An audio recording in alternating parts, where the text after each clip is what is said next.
In this video, we are breaking down the 7 wide receivers that you should be targeting in trades to improve your fantasy team right now. I strongly believe that you can get all of these guys for a fair price, and they will help you get to the fantasy playoffs, win your matchups, and take down the whole league. And we're going to start with Jaxon Smith-Njigba of the Seattle Seahawks. Right now, he's my favorite buy low wide receiver in all of fantasy football because here's the deal. He currently ranks 8th in wide receiver expected points this year, but only 39th in actual points. Now, what this means is his role is great. The usage has been strong, but the fantasy points haven't followed. He's been a little bit unlucky. Now, in certain situations, you might just remain unlucky if your quarterback and offense stink, but his don't. Right now, Geno Smith has been playing very good ball. Geno Smith currently ranks 2nd in the NFL behind only Jaden Daniels, who's currently setting a record in completion percentage through the first 4 games of the year. Geno completing 72% of his passes, and this Seattle offense ranks 11th overall on offense, borderline a top 10 offense, so the situation is good. The points should follow soon. Now, in week 4, Geno threw a whopping 56 times. I think they set an NFL record with like 35 or 36 first downs. It was insane. So obviously the production for a lot of these receivers will be there in this week. And you could see that for Jaxon Smith-Njigba. He ended up seeing 12 targets, but the important thing, that was still 23% of the target share. It was ahead of Tyler Lockett, ahead of Noah Fant, only behind DK Metcalf, who seems to be the true alpha on this team. And what this led to was a solid performance for JSN. 13 fantasy points, 8 catches on 51 yards. We said those 12 targets. It was a nice matchup out of the slot against the Lions, who have been somewhat giving up a lot of receptions and yards to slot receivers. JSN picks up 8 catches in this one. Now, JSN was overshadowed by his teammate DK Metcalf, who put up 100 yards in this game, who had a couple of big flashy plays downfield. But this Seahawks offense, in my opinion, is good to sustain at least 2 pass catchers each week, and I think JSN, based on his target share this year, his usage in the offense, which has been very good, by the way that they're putting him in motion, they're not just lining him up in the slot, he's also going on the outside in 2 wide receiver sets and seeing downfield usage at times as well. That type of usage in an offense like this that has a quality quarterback, I think, is appealing. Now, this past week, you might see his role and not be too encouraged because there was a lot of short targets. If you look at his ADOT, his average depth of target right here, this past week, just 7.3 yards downfield. The week before that, just 4.7. We need to see some more downfield usage, but part of this is because they faced some good pass rushes like the Lions this past week, so Geno has to get the ball out quick because the offensive line hasn't been good. But overall, I'm encouraged by the amount of design plays, the amount of motion JSN has been put in. Again, this is a former first-round pick from last year, still just 22 years old. He's a very talented player, and if you look at his upcoming schedule, in my opinion, it's very nice. Matchup against the Giants at home, that's good. Matchup against the 49ers at home. The 49ers secondary is not great right now. Matchup against the Falcons is good. The Bills is fine, and then the Rams is a great matchup, 49ers again. So I would say 4 or 5 out of these next 6 matchups are beneficial to the Seahawks and JSN. So I'm trying to buy the second-year player, and I'm also trying to buy this rookie for the Jacksonville Jaguars. I want you and myself as well to try and trade for him before week 5. Because Brian Thomas Jr. out of LSU, this rookie, this young rookie who has a lot of speed and upside, this guy ended up this past week seeing a 28% target share. He continues to earn targets at a very high level, and look at this right here. His average depth of target, 15.3 yards downfield, led the team in both target share and downfield usage this week, and that's important because it's going to lead to strong fantasy days like it just did in week 4. Specifically, that strong fantasy day ended up having 6 catches, 86 yards and a touchdown, also picks up a carry on the ground, so 99 total yards and a score, puts up over 20 fantasy points for you in your formats or your PPR formats this past week. It was a nice game, and now in back-to-back games, Brian Thomas has earned 9 targets on this team. Christian Kirk has gotten going a little bit. Maybe Evan Ingram comes back to the offense this week, but the upside guy on the outside is Brian Thomas. And the crazy part is Trevor Lawrence wasn't even great in this game. Trevor Lawrence only throws 33 times, only has 169 yards, but more than half of those, 51%, go to one Brian Thomas Jr. in this game. And here's the thing, like overall this season, eventually Trevor Lawrence is going to have to start playing better because right now it's like rock bottom performances for this overall offense, and coming off of week 4, it really can't get any worse for Trevor Lawrence. Because right now, Jacksonville currently ranks 28th in passing yards per play on offense, and Lawrence ranks 32nd in QB accuracy ahead of only Anthony Richardson. And despite this brutally bad quarterback play and offensive production that's going on right now, you can still see the game logs right here. Fantasy points for Brian Thomas, a top 20 finish in his first ever game. 29th overall, 11 points in that game. This past week, 21.9 was a top 10 finish. He's had 11 or more fantasy points in 3 out of 4 games. Heck, his worst game of the season, he put up nearly 10 points. He's been productive for you out there. This is a rookie playing with a quarterback that's not playing well in what seems like a bad offense and a bad coaching scheme right now. Imagine if it gets better. This is worst case scenario, and he's going out there and basically averaging a top 25 finish for you over his first 4 games. The dude is still finding ways to produce for you this early in his career. It just speaks to how dynamic and the amount of playmaking ability he has. So far through the first month of the year, he currently ranks 20th in yards per route run amongst all receivers. An incredible stat, especially for a rookie. And he currently ranks as well 18th in yards per target, meaning that he's able to create not only after the catch, but he's seeing targets downfield like this past week where his average depth of target was 15.3 yards downfield. And this is the type of guys you want to bet on. This is why he was a great 7th, 8th, 9th, 10th, whenever you got him in your fantasy drafts early in the summer, like on 11th or 12th round pick. The dude has 4.3 speed at 210 pounds.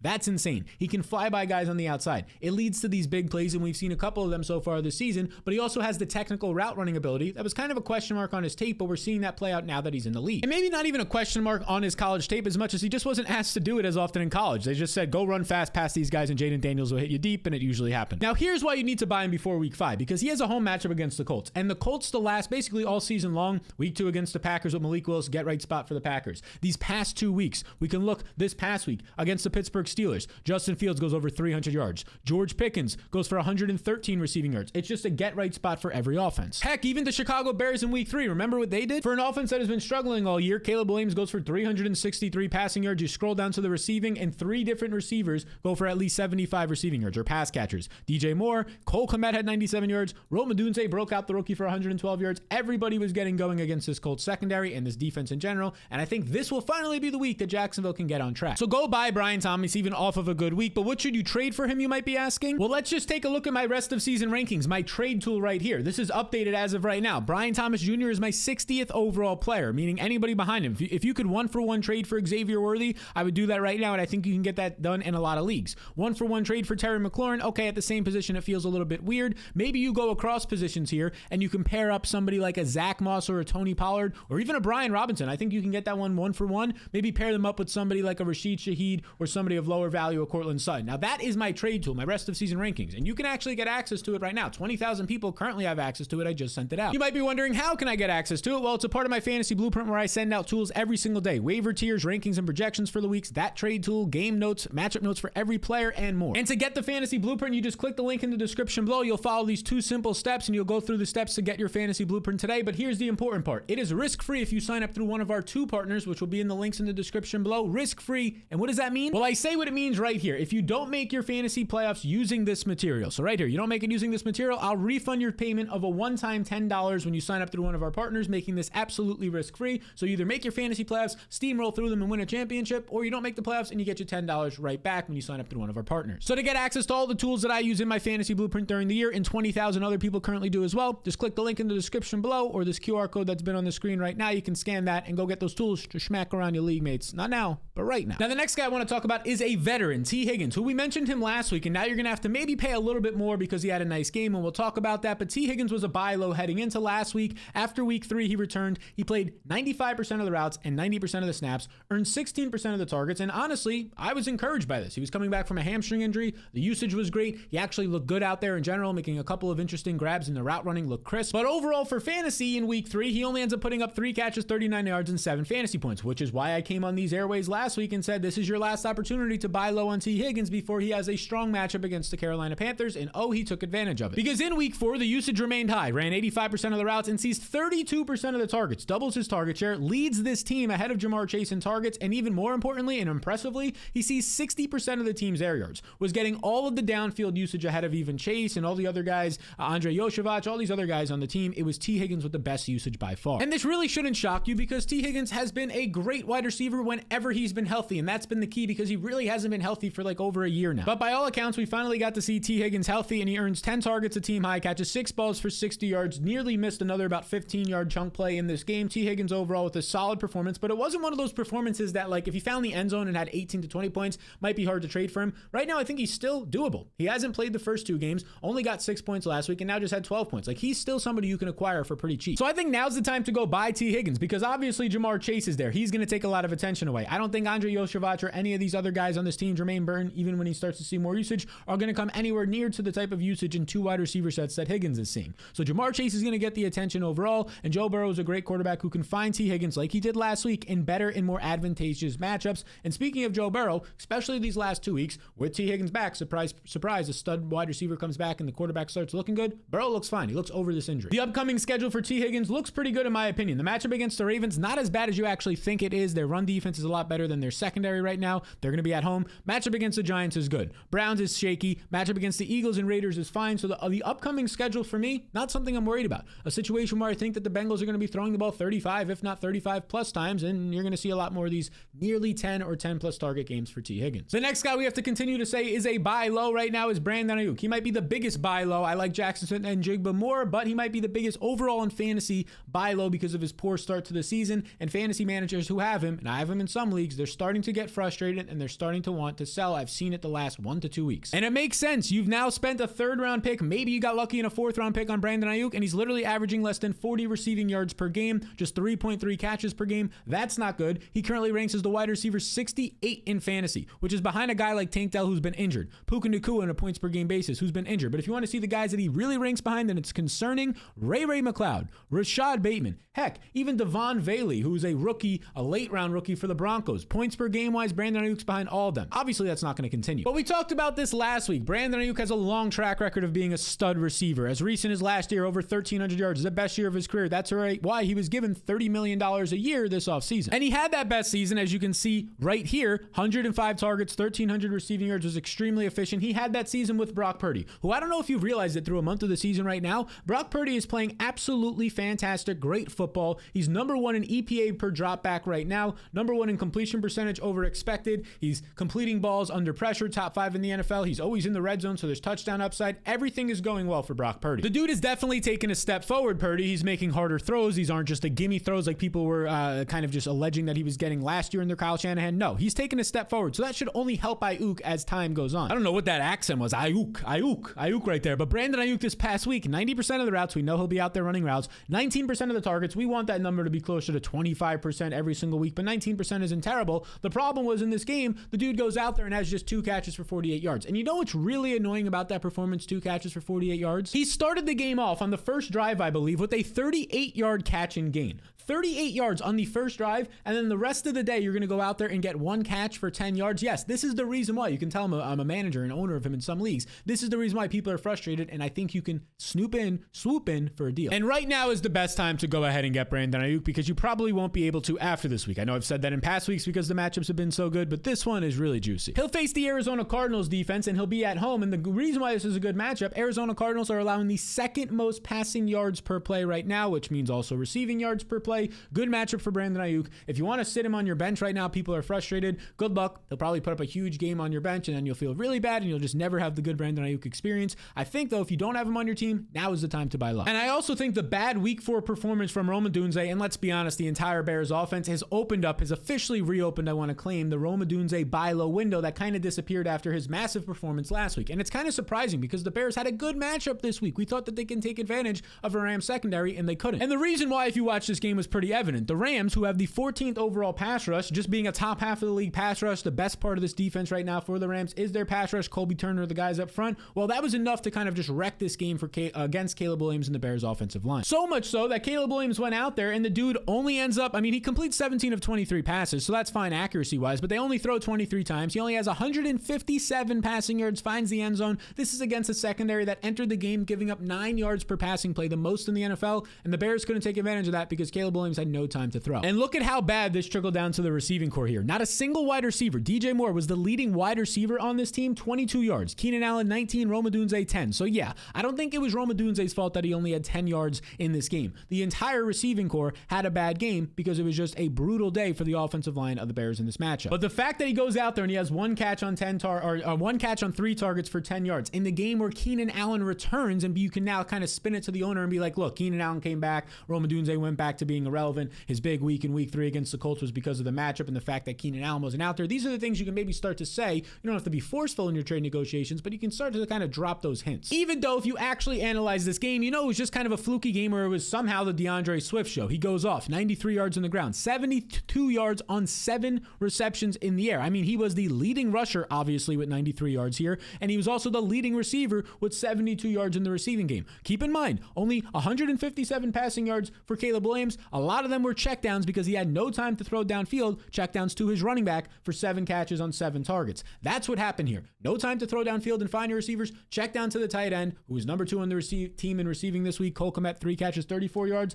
And then also, you got to check down to your running back because you have no time to see your receivers downfield. This had nothing to do with Odunze this game. It had everything to do with the Bears offensive line. And even with Keenan Allen returning, Odunze still ran 88% of the routes on this team. He sees a 14% target share, again, because it was just check down city because they couldn't find the guys downfield. But 88% of the routes run is encouraging because Keenan Allen returned to this game. And as you can see, according to PFF right here, in this game in 2 wide receiver sets, Odunze still played over Keenan Allen. Odunze played 12 snaps, and that's snaps here, in 2 wide receiver sets with DJ Moore out there, while Keenan Keenan Allen only played 6. Keenan Allen is an aging receiver dealing with this heel injury that's expected to hobble him basically all season long. This is the Odunze role. He's a top 2 receiver in this offense, and he's going to remain on the field. So in my opinion, right now is the perfect time to buy him before he has another soft matchup. And look at his schedule right now. Only soft matchups. At home against the Panthers, great matchup. We just saw T. Higgins and Jamar Chase get there against them. At home against the Jaguars, everybody's passing on the Jaguars. On the road against the Commanders, everybody's passing against the Commanders. The Cardinals, second worst pass defense in the league. The Packers, you can throw on them. So 5 out of the next 6 matchups, positive matchups for the Bears pass catchers. Expect them to start getting going. You can buy low on DJ Moore as well. Heck, if you really want to buy low on Keenan Allen, but my priority here is Odunze. And I also have another priority rookie that I want you to buy, but before we get there, 67% of you aren't subscribed to this channel. 2 seconds, gentleman's agreement. We're at that point in the video. The gentleman's agreement is if you made it this far,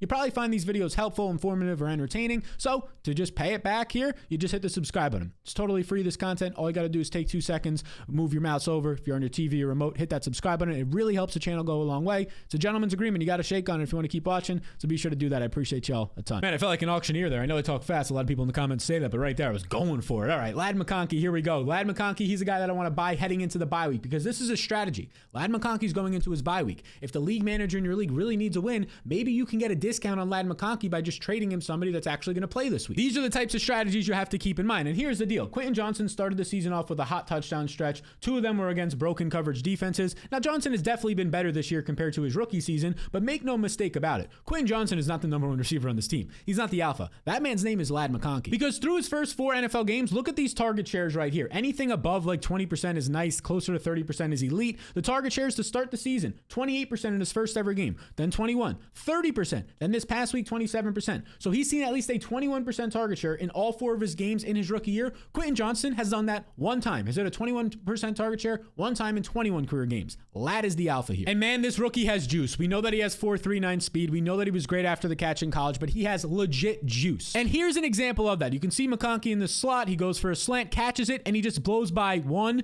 2 defenders here, maybe a couple more for a 37-yard gain, the biggest gain of the day for the Chargers offense. That's a dude who has absolute juice. And that's after he kind of just had a break-off route, right? He wasn't even going in straight line speed there. That's encouraging and that's exciting. Overall, in week 4, this usage of 27% target share, which led the team for the 3rd time in 4 games, he ends up translating that into 67 yards, a touchdown. This is while playing with a quarterback in Justin Herbert, who was clearly hobbled in this game, who didn't have 2 of his offensive linemen, both first-round picks. It's a good time for the Chargers to get into the buy and get healthy, and a good time for you to trade for McConkey. It's also a nice time to trade for Amari Cooper. I said the Odunze buy low window had opened. I think the Amari Cooper buy low window has finally opened. He had a big week 3, but in week 4, it was kind of a disaster of a game. You can see right here, he has 4 catches for 35 yards on 8 targets. Yet again, we've already seen Amari Cooper drop a touchdown this year, have a couple other drops, and yet again this week, he had a monster, or let's just say a really turning point moment for his stat line and being off in terms of connection with his quarterback, Deshaun Watson. Because look at this right here. You can see Amari Cooper at the bottom of the screen. Look at this miscommunication, which would have been exactly a 40 to 41 yard touchdown. He's wide open. He runs the wrong route.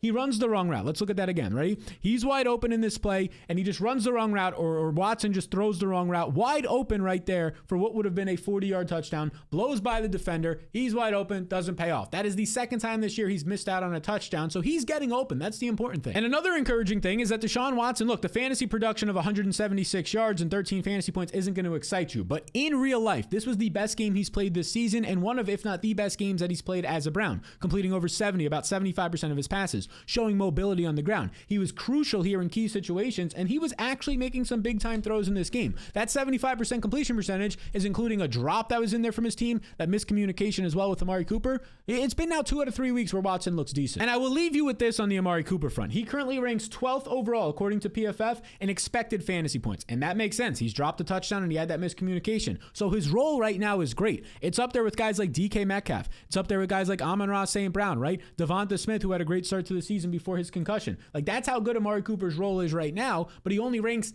47th in actual fantasy points per game because it hasn't all clicked yet, but it's going to if this role stays the same. And then there's also the fact that as of this recording, he's still on the Browns, but there's a chance that maybe you see the Chiefs Bucks end up making a call for Amari Cooper and seeing if they can get a hold of him, and the Browns try and just sell off some assets if their season doesn't go as well in the next week or two. Now, of course, that's just speculation. I want Amari Cooper while he's on the Browns, but obviously if he goes to the Chiefs, it's even better. Then it's just kind of an added bonus if you trade for him. And it wouldn't just be an added bonus, it'd be a major bonus. Now, another guy I think you should trade for, and this is going to feel really gross because Tyreek Hill in this offense is down bad right now, but yes, Tyreek Hill is somebody I want to trade for, and you might be saying, Sal, I'm turning off this video. You have no credibility. Tyreek Hill is terrible. No, he's not terrible. His current situation is terrible, but that's going to change soon. And look, I get it. It's been really bad. This past week on Monday Night Football, you all saw it, right? You probably didn't watch the game because it was terrible, and there was a much better game between the Seahawks and Lions going on, but 96 passing yards in this game from Tyler Huntley. That's obviously not going to get it done. I mean, Tyreek Hill, if you scroll down to his production in this game, the dude had 4 catches for 23 yards. Not what we're known from seeing from Tyreek Hill. 3 carries for 19 yards. They just try to manufacture anything here. This was against the Titans defense that I think is better than a lot of people expect, both in the secondary with added pieces and even up front, but it's not like a world beater defense. This is concerning, and it makes sense when your quarterback is freaking Tyler Huntley, who had like a week to become the starting quarterback after Skylar Thompson got hurt last week. So yes, all of this is terrible news, but Tyreek Hill is still a top 20 player the rest of the season if, and this is a big thing here, if we assume Tua Tagovailoa is coming back in week 8. And as of right now, according to Deepak, my friend SportsMD Analysis on Twitter, he says that Tyreek Hill is symptom-free, which is extremely important for not having any post-concussion syndrome, which you can be stuck in for a year or more of fog, and that's terrible. But so right now,